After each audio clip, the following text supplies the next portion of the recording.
Samantala, nais ng mga abogado ni dating presidente at ngayon Pampanga Representative Gloria Macapagal Arroyo na masailalim ito sa house arrest sa halip na hospital arrest dahil umano sa lumalalang kondisyon ng kanyang kalusugan. Ito ang balita ni Joyce Balancho. Hihilingin ng kampo ni dating presidente at ngayon Pampanga Representative Gloria Macapagal Arroyo sa Sandigan Bayan na makalabas na sa Veterans Memorial Medical Center at masailalim na lamang sa house arrest.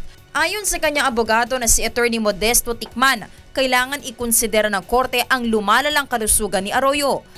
Despite the fact na naka-confine siya sa isang medical institution, hindi gumagaling yung kanyang sakit. Bagkus lalo pa ngang lumalala, sabi ng kanyang mga doktor. Dagdag pa ni Attorney Ticman, bagaman pinayagan ng korte ang hospital arrest para kay Arroyo, naghain pa rin sila na petition for bail upang pansamantala itong makalaya.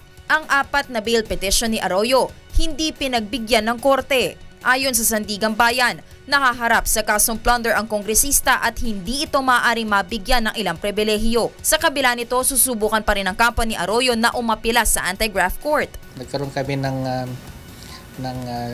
lakas ng loob, no, na mag-file ng motion for house arrest because of the public statement or press statement made by Secretary De Lima that at least the DOJ would not be interposing any objection.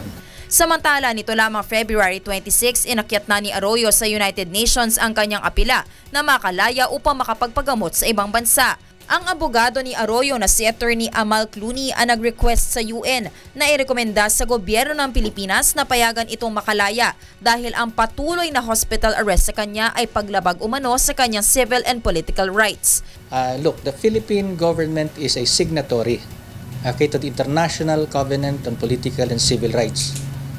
Diba? And based on that covenant, the former president should be released. Based on that covenant, dapat i-release siya. Sa reklamo na inihain ni Arroyo sa United Nations, hinihiling rin ito na humingi ng tawad ang gobyerno kay Arroyo dahil sa mga nalabag na karapatan ng dating presidente. Nais din nalang mabigyan ng access si Arroyo sa cellphone at iba pang communication gadgets na mahalaga upang magampanan nito ang kanyang tungkulin bilang representative ng Pampanga. Ang pagdulog sa kaso ni Arroyo sa United Nations ang huling hakbang matapos na ma-deny ang lahat ng petition for bail sa korte.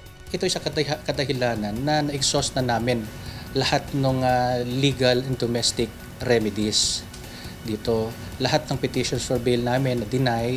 So sa tingin ni Attorney Amal na ito na yung recourse namin, which is to invoke the jurisdiction of the United Nations. 3 ang kaso na hinaharap ni Pampanga Representative Gloria Macapagal Arroyo sa Sandigan Bayan dahil sa umunay mga katiwalian noong presidente pa siya ng ating bansa.